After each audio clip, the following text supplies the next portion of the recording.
Une planche de surf, un peu de wax et des vagues, c'est tout ce qu'il faut à Mihimana Braille pour attaquer sa première session de surf de la journée. Ce matin, le temps ne jouait pourtant pas en sa faveur, mais il en faut bien plus pour l'intimider. Il faut dire qu'il connaît bien les vagues de Papenno où il s'entraîne depuis 10 ans.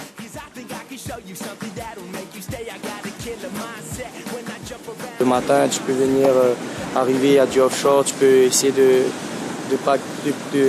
t'entraîner pour tes tubes. Et ensuite, quand le vent se lève, le vent d'est se lève, tu peux essayer de t'entraîner sur tes airs et tout. Et c'est une vague polyvalente, c'est exactement ce qu'il faut, je pense, pour s'entraîner à l'international. C'est une bonne vague, franchement, c'est une de mes meilleures vagues ici à Tahiti. Après le surf, il enchaîne avec la salle de sport où il retrouve Kader, préparateur physique qui le sponsorise et l'entraîne chaque jour de la semaine. Au programme ce matin, 45 minutes de gainage, de proprioception et de rééquilibrage musculaire. Entre le surf et la salle de gym, Mihimana fait en moyenne 6 heures de sport par jour. Alors, il n'y a pas que la préparation physique en elle-même, il y a toute la préparation invisible, la nutrition, le sommeil, la récupération. Donc tous ces facteurs-là sont très importants pour la performance du sportif. Donc si elles ne sont pas engrangées dans sa préparation, dans son plan d'entraînement ou dans son plan de carrière, le sportif à un moment donné ne va pas réussir sa performance parce qu'il manque quelque chose dans le puzzle.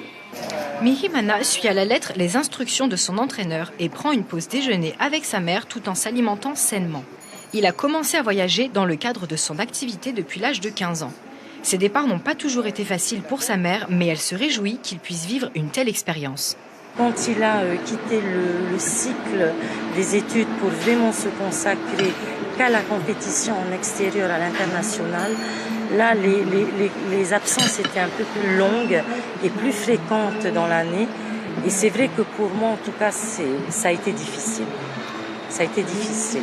Mais bon, on se dit qu'il vit quelque chose quand même d'assez exceptionnel et puis on veut l'aider à réaliser peut-être ce rêve.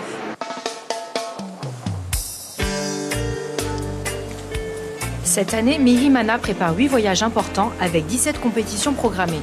Il prendra l'avion pour l'Australie le 10 février prochain où il se présentera à Newcastle puis à Manly Beach.